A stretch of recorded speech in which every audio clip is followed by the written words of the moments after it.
நவ கிரகங்களை அறிவோம் ஜோதிட யூடியூப் சேனலுக்கு உங்களை அன்போடு வரவேற்கிறேன்.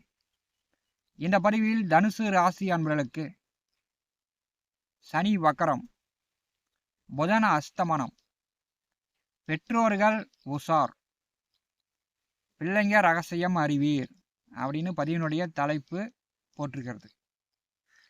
தனுசு ராசி அன்பர்கள் உங்களுக்கு 4வது வீட்டிலே சனி வக்கரகதியில் வருகிறார். தனுசு ராசிக்கு 7, 10ஆம் அதிபதி புதன் அஸ்தமனம். உங்களுக்கு 2, 3ஆம் வீட்டின் அதிபதி வக்கரமாக 4வது வீட்டில் இருப்பது ஓரளவு சிறப்பு தான். ஏன்னா அவங்களுக்கு அர்த்தாஷ்டம சனியின் பாதிப்புகள் குறையும். அப்போ வீடு, வண்டி, வாகனம், விவசாய நிலம், இரும்பு, இயந்திரம், உங்களுடைய தொழில் நன்றாக இருக்கும். தொழில் எந்த வேலை செய்தாலும், என்ன தொழில் செய்தாலும் இப்போ இந்த காலகட்டம் உங்களுக்கு நன்றாக தான் இருக்கும்.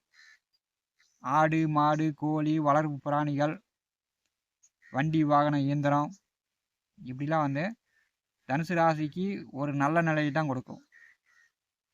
4வது வீட்டிலே சனி வக்கரகதியில் வரும்போது பெற்றோர்களுடைய உடல் ஆரோக்கியத்தில் கவனம் எடுத்துக்கணும். அதே வழியில் பங்காளிகள் வழியில் ஒரு கர்ம காரியங்கள், மரணம் நடந்து சாங்கியம் பண்ணக்கூடிய காரியம் பண்ணக்கூடிய அமைப்பு இந்த சனி 4ஆம் வீட்டில் வக்கரகதியில் செல்லும்போது ஏற்படுத்தும். 7, 10ஆம் அதிபதி அஸ்தமனமாக செல்லும்போது பார்த்தீங்கன்னா சிம்மத்திற்கு கேதுவோடு புதன் இணைந்து ராகு பார்வையில் வருவார். பெரும்பாலும் தனுசு ராசிக்கு 7ஆம் இடம் சார்ந்து தான் புதன் பாதிப்பை ஏற்படுத்துவார்.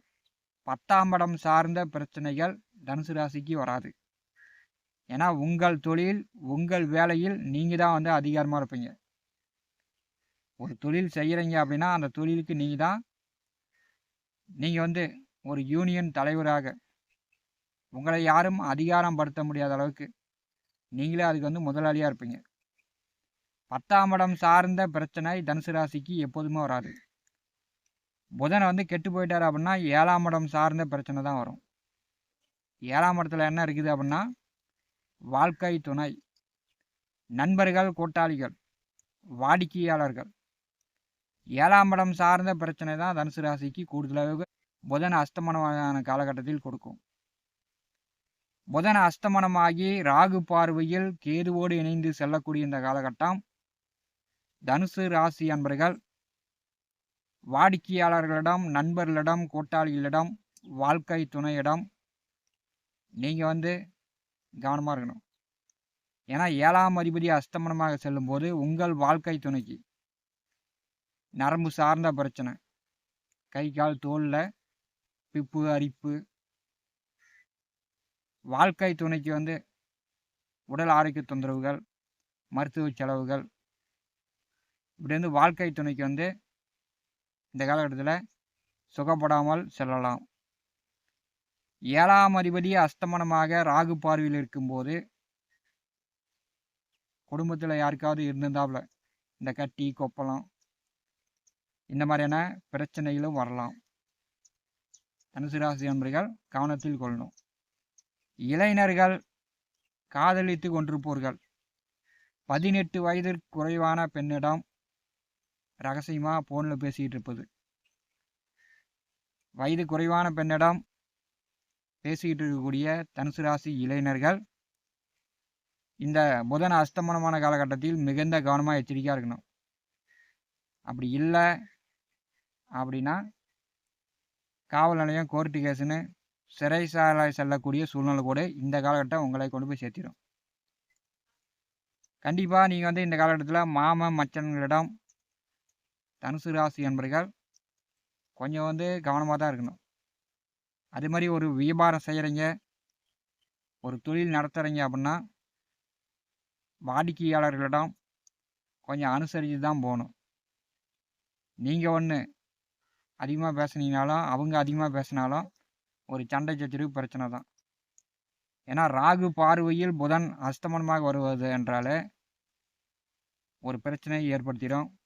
ஸ்டாக்கு பத்திரம் சார்ந்து, செல்போனு, தொலை தொடர்புகள் மூலம் இப்போ வந்து ரகசியமாக யாரிடமாவது ஃபோனில் பேசிகிட்டு இருந்தாலும் தனுசு ராசி என்பர்கள் ஒரு பிரச்சனையெல்லாம் மாட்டுவீங்க.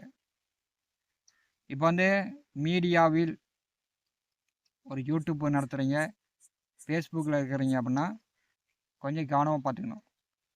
ஏன்னா 7ஆம் அதிபதி அஸ்தமனமாக இருக்கும்போது ராகு பார்வையில் வரும்போது மீடியா மூலம் தொலை தொடர்புகள் மூலம் ஒரு பிரச்சனையை கொண்டு வந்து விட்டுருவார். ஸ்டாக் மனு பத்திரங்கள் மூலம் ஒரு தீர்க்க முடியாத அளவுக்கு ஒரு பிரச்சனையை வந்து கொண்டு வந்து விட்டுருவார். இதெல்லாம் வந்து தனுசு ராசி என்பவர்கள் கொஞ்சம் கவனமாக இருக்கணும். 7ஆம் அதிபதி அஸ்தமனமாக ராகு பார்வையில் இருக்கும்போது இளைஞர்கள் காதலித்து கொண்டிருப்பவர்கள் காதல் விவகாரங்களில் போய் மாட்டிக்காதீங்க. இப்போ போய் காதல் விவகாரங்களில் போய் மாட்டிக்கிட்டிங்கன்னா நீங்கள் வந்து சிறைசாலை செல்லக்கூடிய சூழ்நிலை கூட இந்த காலகட்டத்தில் ஏற்படுத்தி விடும்.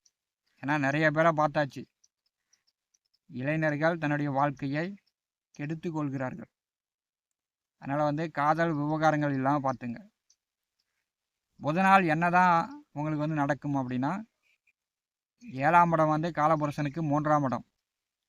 கையெழுத்து போட்டிங்கன்னா அது ஜாமீன் கையொப்பமாக இருந்தாலும் சரி, உங்கள் பிள்ளைங்க படிக்குது சர்டிஃபிகேட்டில் கையெழுத்து போட்டாலும் சரி, இந்த புதன் அஸ்தமனமாக இருக்கும்போது அதெல்லாம் வந்து பிரச்சனையாகும்.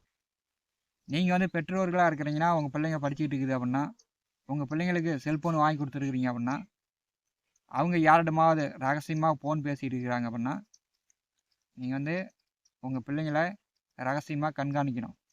உங்கள் பிள்ளைங்களுக்கு அறிவுரை சொல்லணும். இல்லை அப்படின்னா பிள்ளைங்கள் வழியில் உங்களுக்கு பிரச்சனை வந்துடும். இதை வந்து தனுசு ராசி நண்பர்கள் கவனமாக இருக்கணும். புதன் அப்படின்னாலே ஒன்று எழுத்துப்பூர்வமாக கையெழுத்து போட்டு மாட்டிக்கிறது, இல்லைன்னா பணங்காசு யாரிடமாவது கொடுத்து ஏமாந்து போகிறது, அப்படி இல்லைன்னா கமிஷன் மூலம் ஒரு தொழில் பண்ணக்கூடியவர்கள் கமிஷன் மூலம் ஏமாறுறது, அப்படி இல்லைன்னா காதல் விவகாரங்களில் பிரச்சனையை சந்திப்பது. இதுதான் வந்து புதன் ஏற்படுத்தக்கூடிய பிரச்சனையில் மிக கடுமையானது. ராகு பார்வையில் புதன் வரும்போது தனுசு ராசி என்பர்கள் 9ஆம் இடம், உங்களுக்கு வந்து சிம்மராசி வந்து 9ஆம் இடம். அப்போ வந்து உங்கள் பெற்றோர்கள் அதிகாரமாக இருப்பாங்க. உங்கள் பெற்றோர்கள் உங்கள் மேலே பாசமாக இருந்தாலும் சரி, உங்கள் மேலே கோபமாக இருந்தாலும் சரி, இந்த காலகட்டம் தனுசு ராசி என்பர்கள் கொஞ்சம் எச்சரிக்கையாக உஷாராக நடந்து கொள்வது நல்லது. அப்படிலாம் இல்லை நான் இப்படி தான் இருப்பேன் அப்படின்னா உங்கள் பெற்றோர்கள் வந்து உங்களுக்கு வந்து ஜாமீன் எடுக்கக்கூடிய சூழ்நிலையை உண்டாக்கிவிடும்.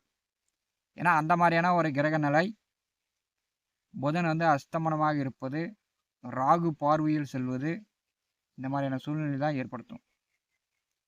9லே அஸ்தமனமான புதன் வரும்போது உங்கள் பிள்ளைகளையோ குடும்ப நபர்களையோ நீங்கள் வந்து திட்டுறது, அடிக்கிறது, பயமுறுத்துறது, இந்த மாதிரிலாம் வச்சுக்கிட்டிங்கன்னா உங்களிடம் கோச்சிக்கிட்டு வீட்டை விட்டு கூட ஓடி போயிடுவாங்க.